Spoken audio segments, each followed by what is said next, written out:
Evening Falcons fans, my name is Patrick Seals and welcome to another edition of How Disappointed Are the Atlanta Falcons Going to Make Me This Year? It is week 2.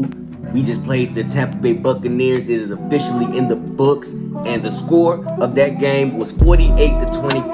Now the Atlanta Falcons, one thing I can say about them positively, the Atlanta Falcons played football, meaning they had 11 people on the field for every play. And that's all I can say about that. Atlanta Falcons, we look very disappointing today. We were sloppy throughout the game entirely. Matt Ryan, you had one of the worst games I've seen you play in a long time. Even though, granted, you had some good plays, but overall, you had a very, very poor game. Matt Ryan, your stats read 35 completions out of 46 attempts for 300 yards. You averaged 6.5 yards a carry. 2 touchdowns, 3 interceptions, 1 sack, 2 touchdowns, 3 interceptions. Now, Matt Ryan, you accounted for 21 points to the opposing team. Every pick that you threw today ended up going for a touchdown for the other team against us, and you have to answer for this, Matt Ryan. Every time you was throwing the ball right past the defender's head, they would easily put their hand up, and somebody was picking it off, taking it for a touchdown in the most crucial point of the game. Now, this is the thing about being an Atlanta Falcons fan. I wish I could just tell myself to just dwell in that moment. That moment right after the halftime, we brought the game close to 28-25. We can just stay there forever, not even look past that. Just tell myself, hey man, stay in this moment. This is as great as it's going to get. You don't want to go any further than this. Everything else is going to be disastrous from here on out, man. So just stay here and just take what everything is for what it is. But unfortunately, life goes on. The earth keeps on spinning, and we had to suffer through the rest of that game. Matt Ryan, you ended up throwing 2 game-breaking pick sixes, just breaking our back. Tom Brady went off on us as I predicted. Tom Brady had 24 completions, 36 attempts, 276 yards, 7.7 yards an average, 5 touchdowns. Tom Brady had 5 touchdowns on us as I predicted him to go off on us. Unfortunately, it wasn't with Antonio Brown. Antonio Brown had 1 reception for 17 yards, and that was the end of his day. Every time Tom Brady would throw the ball to Antonio Brown after that first completion, A.J. Terrell was there to break up the pass. Unfortunately, he suffered a late game concussion. We don't know if he's in what happened to him. He didn't come back into the game, but unfortunately, he did miss the rest of that game. And Tom Brady was able to spread his options out, man. He picked us apart all game long. Now, granted, the defense was able to get sacks, turnover, got 1 turnover. Dante Fowler Jr. did have a turnover and was able to give us the ball back. But other than that, Tom Brady did exactly what I expected him to do. Now, I want to talk about the punter for a minute. The game of football is all about field position, game of inches. If you're the punter and you're able to get us in favorable field position, that is an advantage for our team. We saw Tampa Bay punt the ball from their own 9, 10-yard lines, whatever, flip the field position completely, put the ball on our 5-yard line. Our offense is starting our drive off from the 5-yard line. We stall and we punt the ball, and it's the worst punt I've ever seen in my life. The ball doesn't even make it past the 50. The Tampa Bay Buccaneers are starting their drive on our 45-yard line, giving them an easy touchdown advantage. The punter was shanking kicks left and right. I guess he was trying to do mule kicks or whatever he was doing. These were the worst punts I've ever seen in my life, and he was terrible at getting us favorable field position. And I don't know who the punter is. I could have tried to do some research, try and find his number, but bad players don't get no love on this show, man. Nah. Not if you're an Atlanta Falcons fan. Nah. Bad players don't get no love on this show. And the punter, I don't know what his name is, but I don't like him. I want him out of there immediately. It's the second game in a row where he's giving us bad field positions, getting the opposing offense position to go down and score touchdowns, and that's exactly what the Tampa Bay Buccaneers did to us. Now, Cordell Patterson showed out today. Had 2 touchdowns, 7 carries, 11 yards, average 1.6 yards a carry.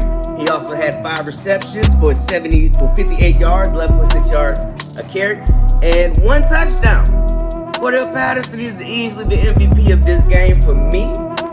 Now, granted, Calvin Ridley did have he did have the most receptions on this team because he had 7 receptions for 63 yards, 9 yards a reception, and for a touchdown. He had a touchdown the day he got on the scoreboard with Matt Ryan finally throwing him the ball in the end zone. And this is the beautiful part of the game. When we started to roll back into it, when the Falcons started to click, we were still looking sloppy. Matt Ryan didn't know looked like he was stumbling over his feet, but we was able to get it together and give everybody a glimmer of hope before the bottom just fell in, man. The roof came in real fast in a hurry on us, man. And I ain't gonna lie, it was times out there that Calvin Ridley, he was looking at Matt Ryan like, bruh, what you doing, bruh? Like, the whole game, they had miscommunication problems before the snap. Am I supposed to be on the line? Am I supposed to be off the line? Am I supposed to be on the line? Am I supposed to be off the line? What's the play? What are we doing? What are we doing? What are we doing? And we called 2 timeouts within the span of 5 seconds or 20 seconds. It was terrible. That's something you don't want to do in the second quarter of the game on a road game, is to have 2 back-to-back timeouts because of noise problems, communication problems, whatever the case may be. It is not a good look for the Atlanta Falcons. I said it myself, Matt Ryan, he went into Tampa Bay and he threw 3 picks. He does not play well in Tampa Bay, and he proved that further here today. 3 picks, all of them returning back for touchdowns. The first pick he threw, it was already in when they got the interception. Tampa Bay, Tom Brady just came onto the field and they scored a touchdown. The other 2 were pick sixes. And Matt Ryan, you played a terrible game today. You did have 2 touchdowns and you had a 300 yards passing through the air, but those are garbage time points, man. They don't do us any good. They do us no favors whatsoever. And see, this is what I'm gonna do right now. I forgot to read off a couple of predictions, disappointment predictions, and I'm gonna do that right now. Sammy from Atlanta said Matt Hennessy is going to be the biggest disappointment for the game this past week, and I'm glad to say that he was wrong on that one, because Matt Ryan only had 1 sack, so all the problems that Matt Ryan saw today were because of his own volition. He was able to evade some tacklers, but other than that, he was making dumb decisions, and he threw 3 picks. Jacob from Atlanta said Jalen Mayfield keeps playing like, I'm going to call him the ice cream man. I know he's a rookie, and your first start is against Fletcher Cox. Like, what else is supposed to happen? And then week 2 is Vita Vea and Namdi Kasu. My disappointed pick for player of the week for us is Dante Fowler Jr. And Dante Fowler Jr., he had a game. He played football today. He didn't do too much. He got a strip sack. The offense wasn't able to do anything with that. After that, he disappeared throughout this game. He did have that one highlight play where he got a strip sack on Tom Brady. Tom Brady fumbled the ball and gave us our first turnover of the game, of the season. And after that, he went silent. Now, granted, the rest of that defense was flying around. Deion Jones got a sack on Tom Brady. It's always great when we get a sack on Tom Brady. And I said it myself, when Tom Brady has hands in his face and he's on the ground, he's going to have a hard time moving that football. And he did, man. Those times we was getting sacks, we was able to get Tom Brady off the field and get our offense the ball. And we was rolling, we was clicking until Matthew Ryan threw those game-breaking interceptions and just canceled all the momentum we had after that, man. And that's all it takes in the game of football. It takes one mess up to just completely erase all the hope and momentum that you built up to this point. Now, let's talk about Kyle Pitts. Kyle Pitts had a game today. He played football. He put on his helmet and his shoulder pads, and he played football. Matt Ryan threw him a couple of passes, and he had 5 receptions for 73 yards, 14.6 yards of reception. He was targeted 6 times, so he only dropped the ball 1 time. And that is how you play football, Kyle Pitts. That is how you get a rookie involved into the NFL and get him accustomed to our speed so he can start thriving. And he did that. Matt Ryan threw him a pass that was awkwardly behind him, but Kyle Pitts, being a superstar he was able to corral it and march down the field. 20 yards, 30 yards, whatever it was a good game, and I enjoyed it. Now, during this point of the game, I was sitting back, just taking it all and like, wow, can we really beat the Tampa Bay Buccaneers? Can we do this? We came 3 points away from it before Matt Ryan just decided, you know what, Atlanta Falcons fans, you don't deserve a win today. You don't deserve a win today, and I'm not going to give you one. And he did not. Now, granted, I'm glad that a lot of other people's disappointment predictions was wrong. Like Sammy said Matthew Hennessy was going to be the disappointment, and Jacob said Jalen Mayfield. No, he said Dante Fowler Jr. was going to be the biggest disappointment. And obviously, it is Matt Ryan for today. Obviously, Matt Ryan is the biggest disappointment for everybody. I'm going to say my disappointment level is still at a 3. I know what was going on throughout this game. I did not get ahead of myself whatsoever. I got excited over a couple of plays because I was happy for what that meant for our team overall, but I still did not have a hope for the Falcons, and they proved that exactly on why I did not have any hope, man. Let's see. We started the game off terribly. Right away, Tampa Bay jumped out 14-0. Matt Ryan, questionable calls throughout the game. 4th and 1 on the 50-yard line. We punt the ball when the announcers are telling us that Arthur Smith is planning to be more aggressive this game and get after it.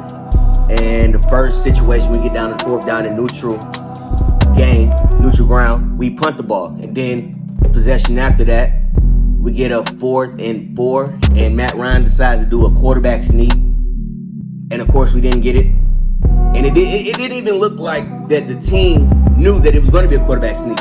Matt Ryan got the ball, and the rest of the line didn't even move. He just bumping up against the center, trying to get by, and they didn't even move. So, of course, we didn't get the gain on that. We didn't start the game off favorably. Of course, we didn't end the game off favorably, and it doesn't help when we put ourselves in positions where we're down right away. We don't help out our defense out at all. Tom Brady, they got the ball to start the game off, and Tom Brady started the game off. First 2 possessions, he had 7 completions for 9 attempts, 111 yards, a touchdown, and he was averaging 12.3 yards a throw. On the first 2 possessions, Tom Brady was lighting us up. We didn't have an answer for him. Gladly, we figured out something to do for that, and we corralled him. We was able to get him on the ground. We was getting 3rd and outs. They was punting the ball, and we were rolling. Russell Gage, he was on and off the field today. He had a couple of nagging injuries. Looked like the one of the few on the last few completions he had, one of the opposing team pulled his knee that aggravated his injury that he was dealing with, and he was kind of upset about that. Now, I had written down Matt Ryan at one point refused to lose the game, but I have to quickly annul that statement because he definitely refused to win this game for us, because he definitely was in position when we got the ball inside of our 10-yard line in the 4th quarter, and he just completely threw. We turned the ball over. We turned the ball over not 1 time, not 2 times, but 3 times, and that is terrible. You cannot win the game when you are giving the other team points. And Matt Ryan, you gave the other team 21 points just off of your bad throws alone, and you are my biggest disappointment of this week for me. I asked people what their disappointment level was. Sammy said 10 out of 10. Jacob said 10 out of 10. Jeff said 3 out of 10. And I'm sticking with my 3 out of 10, man. This was not a good game for the Falcons, even though we did have some positive moments. We was able to move the ball. We was able to sack Tom Brady. We got a strip sack. And Younghoe Koo he's a stallion. Younghoe Koo, thank God for him. If it wasn't for him, we wouldn't have anything positive to talk about overall. Matt Ryan got a 2-point conversion. It looked like he was a deer in headlights. He was bouncing and stumbling around, almost like he broke his arm. A lot of people would have been happy with that, but I wouldn't have been, because he's our only quarterback. And this was not a good game for Matt Ryan, man. Consistently throwing the ball to the opposing team's head, and they're just able to pick their hand up and bounce the ball off into the teammate's hand for a touchdown. That is unacceptable, Matt Ryan. That is despicable. And you can't even hide behind the offensive line this week. The offensive line gave you plenty of time to protect. You only got sacked 1 time, Matt Ryan. Everything else is based off your poor decisions, how awkwardly you look playing. The whole team on offense for the first half looked lost. They looked lost. Everybody was fumbling around. They couldn't hear. Whatever the case may be, Calvin Ridley was obviously giving body language signs that he did not know what was going on. People didn't know who was supposed to be on the line, off the line. Matt Ryan could not hear.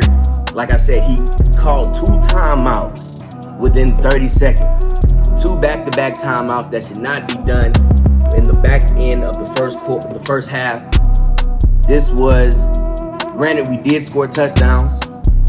I like that part. We did score touchdowns. We got a strip sack. AJ Terrell looked good. AJ Terrell kept Antonio Brown down to 1 reception. But still, I predicted right on this one, man. I predicted right on this. This turned out to be a funeral. I didn't wear all black to the funeral, and that's maybe why this was a bad funeral. But overall, this was a bad game for the Atlanta Falcons. We can take away a couple of items from this game, but overall, we need to bury this one along with the game from last week, especially you, Matt Ryan. But you can't bury this one. You got to remember all the mechanics on why you messed up so badly and gave the other team 21 points. Now, my name is Patrick Seals. Y'all tune in this week for the latest edition of my disappointment predictions. Y'all follow my Patreon, The Comedy Hustle LLC. The Comedy Hustle LLC. Subscribe to my Patreon. Follow me on social media, SealsMan93 on Instagram, Patrick Seals on Facebook, Patrick Seals _93 on Twitter. I'm Patrick Seals. Y'all like, subscribe, follow, share.